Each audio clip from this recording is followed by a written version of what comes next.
Frank and I just have this bond, and we both have just related so much to what the other one's been through. Yeah, I was married in 2000 and divorced by 2004.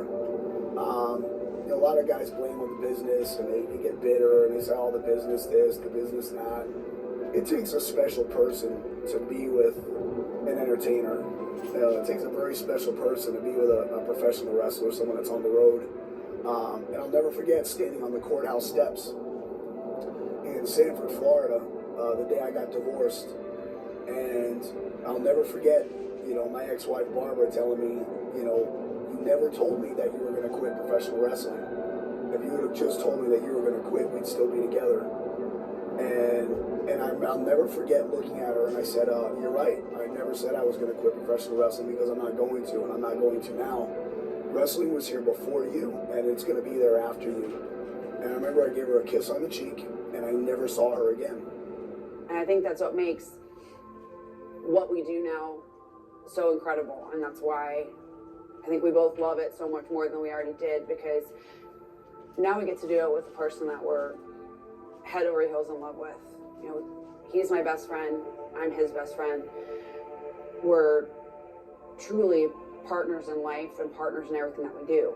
So it makes it so much cooler and so much more fun as an experience and a career path to be able to do it with the one that you love. A lot of people don't know this, and they're not supposed to know. Stormy Lee and I are, at this moment in time, going through quite possibly one of the hardest times in our lives. People on Facebook, social media, don't need to know that.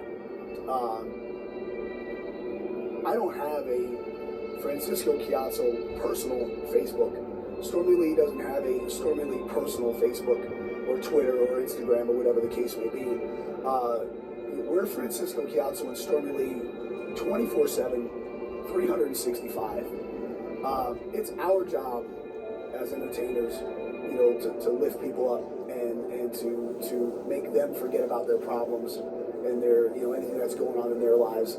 They don't need to hear about any hardships or anything that's going on in our lives. I mean, hell, I was just in Door, Alabama, and there were fans that came up to my merchandise table and told me that they had saved my proposal to Stormy Lee on the cruise ship on Thanksgiving on their cell phone. Like, that blew my mind. Like, they told us that they took screenshots of the proposal and pictures of us on the cruise ship and saved them to their phone. Like, they were so happy for us. How devastating would that be to those people if they found out we were going through a financial hardship right now? When fans see us in the ring, they don't see characters. They don't see something that's fake. They see real people, and they see how he and I truly are, 100%. The only thing I'm 100% sure of is her and us.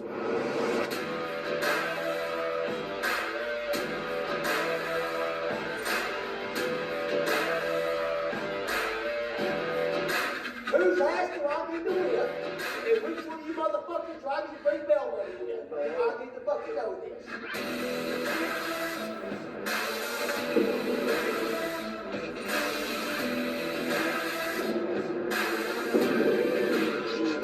Somebody get their ass whipped, and I'm fucking where I'm going to sell at.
it's mornings like this that suck. You know, it's cold outside. You know, it's wrestling 17 years. You know, everything hurts. Parts of your body you didn't know you had hurt. It's rough. You know, I mean, I do this really late at time.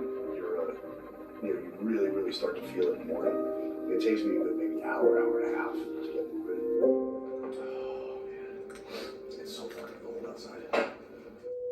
We sacrifice a lot to do what we do. One of the biggest sacrifices that I ever had to make was being on the road during when my mom was ill. She knew from a very, very young age that her baby boy wanted to be a pro wrestler. And she supported me like no other. She came to my very first wrestling match, and she was very proud of me. You know, everything that people see before them is a product of what I was taught by her. I tend to get emotional when I talk about this story because it was, you know, my parents were divorced at a very young age. You know, I was 5 years old when my parents got divorced, and my mom and I hit the road to Florida from New York, and never looked back. We were on welfare. You know, we didn't have anything really growing up, but it was always just me and her. In 2004, my mother fell ill. She was diagnosed with esophageal and larynx cancer. That hit me hard. That hit me real hard. I was going through a divorce at the time. So both of those things combined, to this day, I really don't know how I'm still here. It was pretty scary. I had a 3-day loop from Jacksonville to Tampa, and then to Miami, and back to back home. And I remember I went to go see her on Wednesday. I sat down with her, and I remember I grabbed her hand and I told her, I said, I'm not going to go. I said, I'm going to be here with you, and I didn't want her to be by herself. And she looked at me and she said, you know, all the strength she had, she said, no, you go, you do it. That's what you want to do, and it's what you were born to do, and I know it's what you love to do, and I want you to do it. And I said, but I don't want to leave you alone.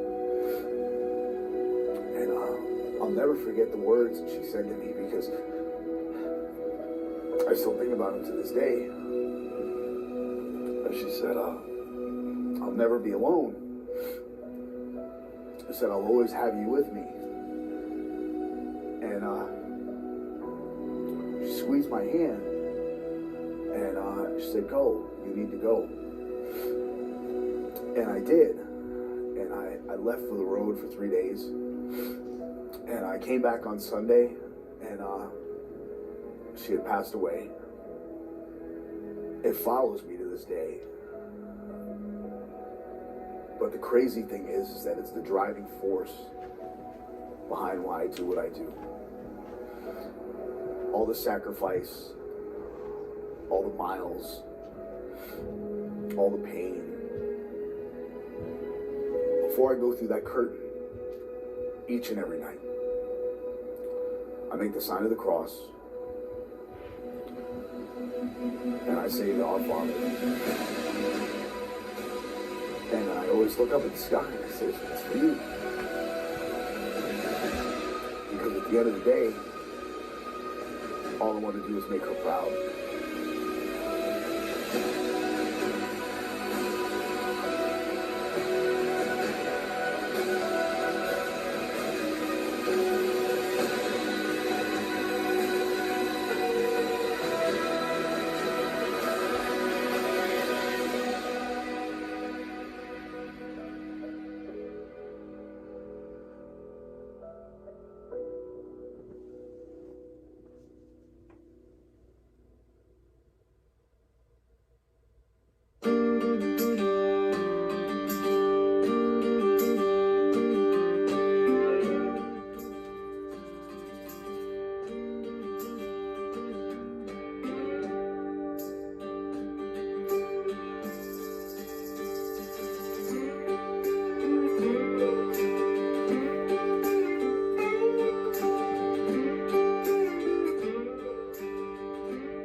this date, my main goal would be to at least just wrestle in Japan one time.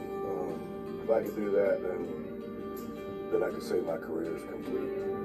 I had all my shots with the major companies, and I was basically too old for the major companies when I first broke into business. You always get well, so-and-so's this age and so-and-so's that age. Well, yeah, they've been wrestling since they were 18, 19 years old and got a worldwide name and this and that. So for me, I am happy being in the car on the road with good people and going to shows and just performing.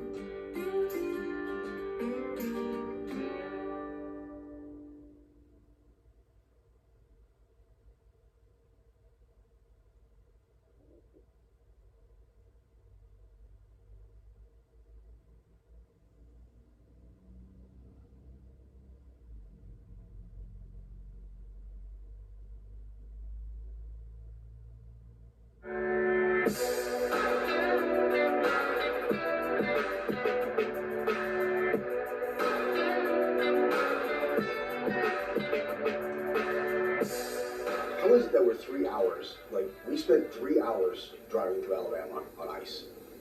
3 hours past our freaking time that we should have got here. But no, I never in my life would have thought that, like, no girls would have been It assaulted. was 3 hours. None.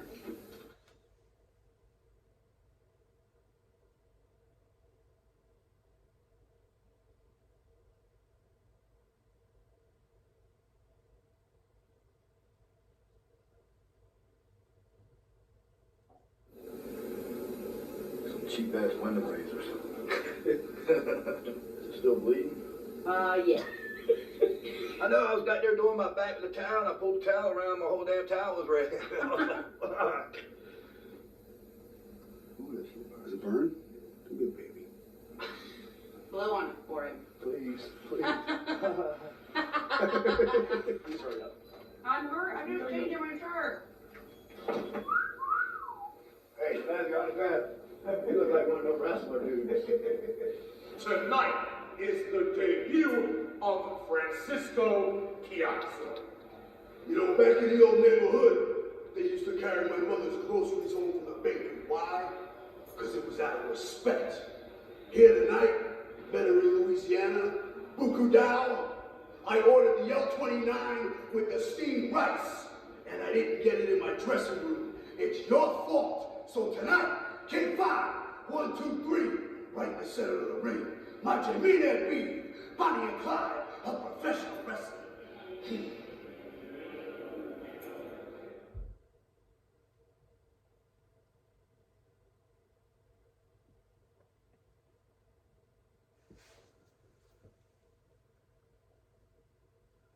Rest in peace, Frankie.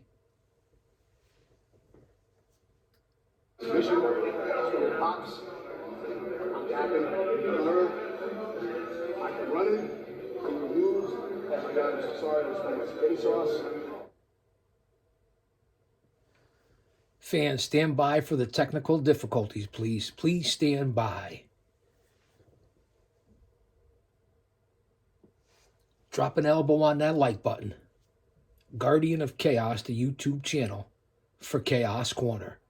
An unbelievable movie. Gentlemen, welcome to Wildcat Sport!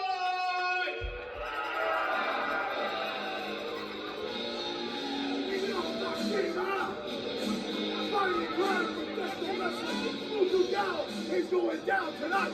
Francisco Chiazzo, the Southeast Gangster, Stormy Lee. We are hashtag Bonnie and Clyde, a professional wrestler. We can do this right now. I don't think you're like it when I knock. This is the life and times of Francisco Chiazzo, written and produced by the man himself. I'm going to do a little voiceover work. We don't want any copyright strikes. Can't thank you guys and gals enough for being here to watch this true-to-life story, actual footage of Francisco Chiazzo and what the world of pro wrestling and independent pro wrestling is all about. The fucking backbone of this industry. I say it all the time. Take out your notebooks and learn from one of the best right here.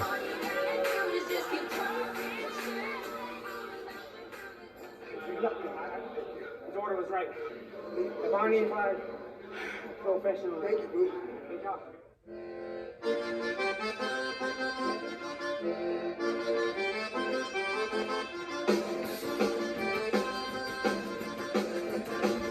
This truly is the life, as you're seeing here in reality, of independent pro wrestling. For a man who was in the business for 17, 18, 20 years. And this is what you go through. This is what we did in independent pro wrestling. It doesn't get more real than this. Like Captain Lou Albano said, the only thing real about pro wrestling is the money and the miles. And Frankie proves it in this unbelievable documentary. Oh, let me start that now.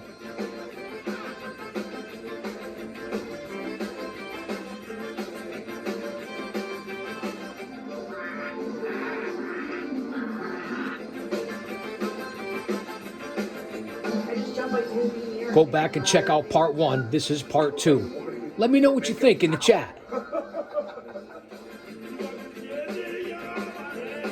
Hope you're doing well, Austin. OTS Tribal Queen. I hope you're enjoying this unique content. As we pay homage to Frankie.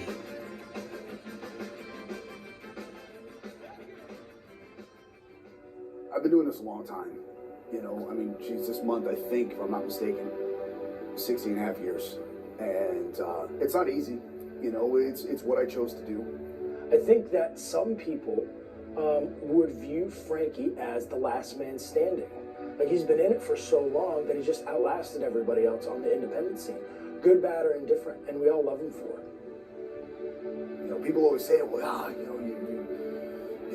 haven't made it, you know. Wow. Contraire. I have. The reason why I say I have is because by the time I was 21 or 22 years old, I'd already traveled the world. I've seen places and done things that most people won't do in 3 lifetimes. Man, that's pretty cool to me. He never got the big push. He never got the rocket strapped to his back in the Florida indie scene.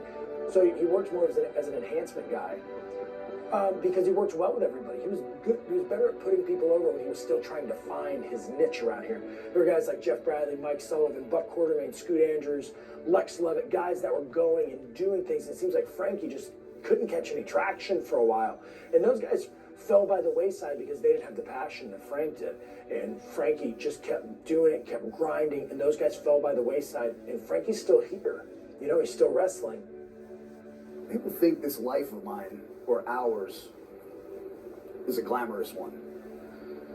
Unless you're making 6 figures a year, unless you're making $1 million, there's nothing glamorous about this life.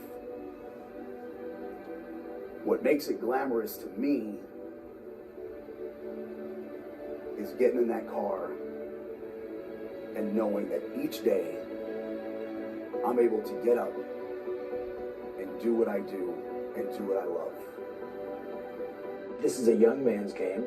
I know that Frankie's older. He's been in it a long time. And I don't know if it's not necessarily, for lack of a better term, pass somebody by, but he's of a foregone era, which is the thing that gravitates people towards him. Yeah, we're on the road a lot. 160 plus days. We might get up at 4 o'clock in the morning and head to San Antonio, Texas, Friday night. Maybe stay the night, depending on where our next town is, and maybe head to Birmingham, Alabama for Saturday, Ripley, Mississippi on Sunday, and then jump back in the car. Maybe 8 hours of sleep within 3 days, and head back to Nashville. Frankie still does the grind. He goes out and he drives to towns and he works night after night, proving himself and doing these things, whereas I don't think that... Strength and honor.